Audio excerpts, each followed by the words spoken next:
Second world war में लाखों कैदियों को टॉर्चर सेल में डाल दिया गया था। वहाँ उन्हें बुरी तरह टॉर्चर किया जाता था। उन्हें वहाँ फिजिकल और इमोशनल दोनों तरह से टॉर्चर से गुजरना पड़ता था। उन्हें अकेलेपन से भी गुजरना पड़ता था। कैदियों के सामने उनके दोस्तों की मौत हो जाया करती थी। उन्हें अपने दोस्तों और रिश्तेदारों को मरता हुआ देखना पड़ता था। ऐसे में कैदियों को ये लगने लगा था कि उनका भी मरना अब पक्का है। ये सब देखकर कैदी इमोशनली बहुत डिस्टर्ब हो जाते थे, बर्दाश्त नहीं कर पाते थे और वो सदमे से ही मर जाते थे। सेकेंड वर्ल्ड वॉर में कैदियों को रखने के लिए कई कैंप्स बनाए गए थे। उन्हीं कैंप्स में से एक कैंप में बंद थे psychologist doctor Victor Frankl. Victor उन कैंप्स में 3 साल तक रहे। उन कैंप्स में उन्होंने जो भी देखा, जो भी एक्सपीरियंस किया, जो भी टॉर्चर सहे, किसी को मालूम नहीं था कि वो इसके बारे में एक किताब लिख देंगे। उस किताब की करोड़ों कॉपीज़ बिक जाएंगी और कई भाषाओं में वो किताब ट्रांसलेट हो जाएगी। उन्होंने किताब लिखी जिसका नाम था मैन सर्च फॉर मीनिंग। अभी जो कोरोना क्राइसिस चल रही है, आप घरों में बंद हो, बोर हो रहे हो, अच्छा नहीं लग रहा है, तकलीफ हो रही है, तो आप अपनी इस तकलीफ को ज़रा इन टॉर्चर सेल्स के फ़ोटोज़ से एक बार कंपेयर ज़रूर करना। इससे मुझे पक्का यकीन है कि आपको अंदाज़ा हो जाएगा कि हमारी तकलीफ़ इन टॉर्चर सेल्स की तकलीफ़ के मुकाबले कुछ भी नहीं है।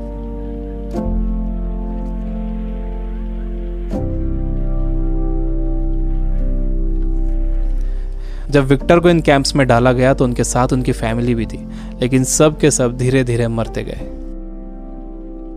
विक्टर एक इंसिडेंट बताते हैं। उनके साथ एक कैदी था। उसने फरवरी महीने के आखिर में एक सपना देखा। उसने विक्टर को बताया कि कल रात उसने एक सपना देखा था। सपने में एक आवाज़ गूंजी कि मुझसे जो पूछना है पूछो। तो मैंने उससे पूछा कि हम इस कैंप से बाहर कब निकलेंगे। तो उस आवाज़ ने कहा कि 30 मार्च को तुम लोग बाहर निकल जाओगे। इस सपने के बाद उस कैदी को पूरा यकीन हो गया था कि वो 30 मार्च को रिहा हो जाएगा। मार्च का महीना शुरू हो गया। वो एक एक दिन गिन रहा था। धीरे धीरे दिन निकलते गए। जब मार्च का महीना ख़त्म होने आया तो उस कैदी को ये दिखने लगा कि वो रिहा नहीं हो सकेगा। 29 मार्च को वो बीमार पड़ गया और 30 मार्च को वो मर गया।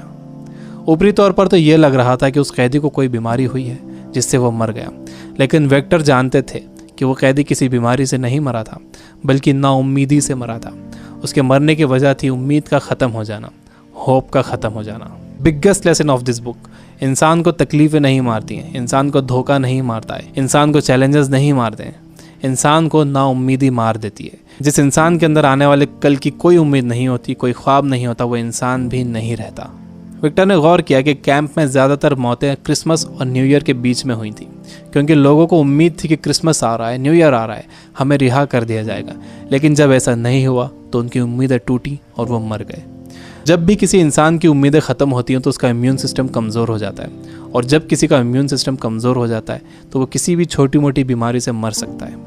यानी पहले उम्मीदें ख़त्म होती हैं, उससे इम्यून सिस्टम कमज़ोर होता है, उसके बाद वो बीमारी ताकतवर हो जाती है। दूसरी चीज़ विक्टर ये बताते हैं कि आपके पास ज़िंदा रहने के लिए एक बड़ा सपना होना चाहिए, एक लॉन्ग टर्म गोल होना चाहिए। जिसके पास आने वाले कल के लिए बहुत बड़ा ख्वाब है, उसके लिए आज की तकलीफ़ें, आज की प्रॉब्लम्स बहुत छोटी होती हैं। जब किसी का बिलीफ बड़ा होता है, किसी का कॉन्फिडेंस बड़ा होता है, किसी का सपना बड़ा होता है, किसी का कमिटमेंट बड़ा होता है, तो उसके सामने आने वाली क्राइसिस, प्रॉब्लम्स, तकलीफ़ें सब छोटी हो जाती हैं। हम कोरोना वायरस की क्राइसिस से घर में रहकर मुकाबला कर सकते हैं। आपको अपनी सुरक्षा करना है, लेकिन इससे घबराना नहीं है। आपको अपनी उम्मीद को ख़त्म नहीं होने देना है। विक्टर कहते हैं कि जब कोई प्रॉब्लम या बीमारी आती है तो आपकी बॉडी कमज़ोर पड़ जाती है, लेकिन आपका माइंड बहुत पावरफुल है। आपको इसे कमज़ोर नहीं पड़ने देना है। आप रोज़ टीवी देख रहे हो, आप बुरी न्यूज़ सुन रहे हो कि इतने मरे, इतने बचे, इतने सीरियस, ये आपको मेंटली वीक बना देगा। आप मेंटली वीक हो जाओगे तो आपका इम्यून सिस्टम भी कमज़ोर हो जाएगा, जिससे आपका बीमार होने का ख़तरा बढ़ जाएगा। विक्टर कहते हैं कि वो 3 साल इन कैंप्स में इसलिए ज़िंदा रह पाए क्योंकि उनके पास कल के लिए बड़े सपने थे, विल पावर थी, उन्हें ये किताब लिखना थी। तो वो सारी प्रॉब्लम्स, सारी तकलीफ़ें उनके सपनों और इरादों के आगे छोटी पड़ गईं और वो इन सब से बाहर निकल गए। तीसरी चीज़ जो विक्टर ने ऑब्जर्व की थी वो ये कि जब इंसान के सामने कोई प्रॉब्लम आती है तो वो उसे कैसा मीनिंग देता है। वो उसे पॉजिटिव मीनिंग देता है या नेगेटिव मीनिंग देता है। जैसा भी आप उसे मीनिंग देते हो, ये मीनिंग ही उस प्रॉब्लम को आपके लिए मुश्किल या आसान बनाता है। आपका मीनिंग उस प्रॉब्लम को या तो और बढ़ा देगा या उसे ख़त्म कर देगा। फॉर एग्जाम्पल, आप कहीं जाने के लिए घर से बाहर निकलते हो और आप देखते हो कि आपकी गाड़ी का टायर पंचर है। अब आपको बहुत गुस्सा आ जाता है। आपको लगता है कि क्या इसे अभी पंचर होना था, या आप ही के साथ क्यों हुआ, पूरा मूड ख़राब हो गया। आपने इसे दे दिया नेगेटिव मीनिंग। आपके पास एक और ऑप्शन था। आप सोच सकते थे कि हो सकता है कुदरत आपको वहाँ जाने से रोक रही हो सकता है कि आप किसी बड़े एक्सीडेंट से बच गए हों इसकी वजह से।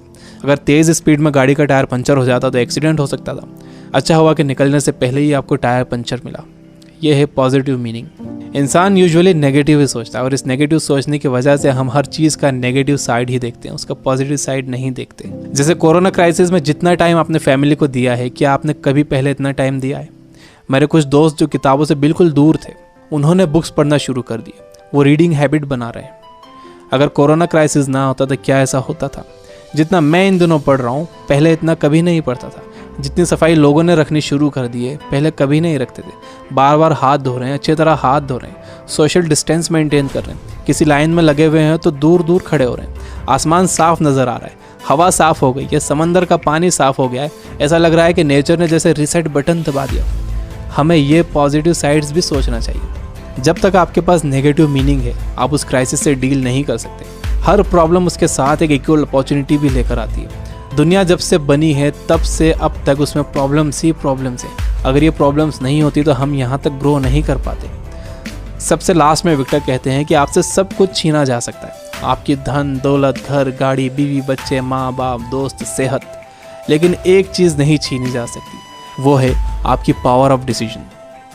आपसे फैसला करने की ताकत कोई नहीं छीन सकता। अगर आप सिचुएशन से घबरा कर फैसला करते हो तो वो सिचुएशन आप पर हावी हो जाएगी, लेकिन अगर आप सिचुएशन के हिसाब से खुद को बेहतर बनाते हो और डिसीजन खुद लेते हो तो आपकी ज़िंदगी बदल जाएगी। दुनिया में इससे पहले भी कई बीमारियां आई हैं जिससे करोड़ों लोगों की मौत हुई है। उसकी वजह ये थी कि लोग अवेयर नहीं थे, उनके पास इन्फॉर्मेशन नहीं थी, इन्फॉर्मेशन लेट पहुंचती थी, बीमारी से डील करने के साधन नहीं थे। लेकिन आज का वक्त सबसे अच्छा वक्त है। हमारे पास इन्फॉर्मेशन बहुत तेज़ी से पहुँचती है, हमारे पास साधन है। मुझे पूरा यकीन है कि आगे और भी अच्छा वक्त आने वाला है और मैं आपको उम्मीद दिलाता हूँ कि आगे सच में बहुत अच्छा वक्त आने वाला है। You guys are amazing. Keep reading, keep learning, keep growing. Thank you for watching.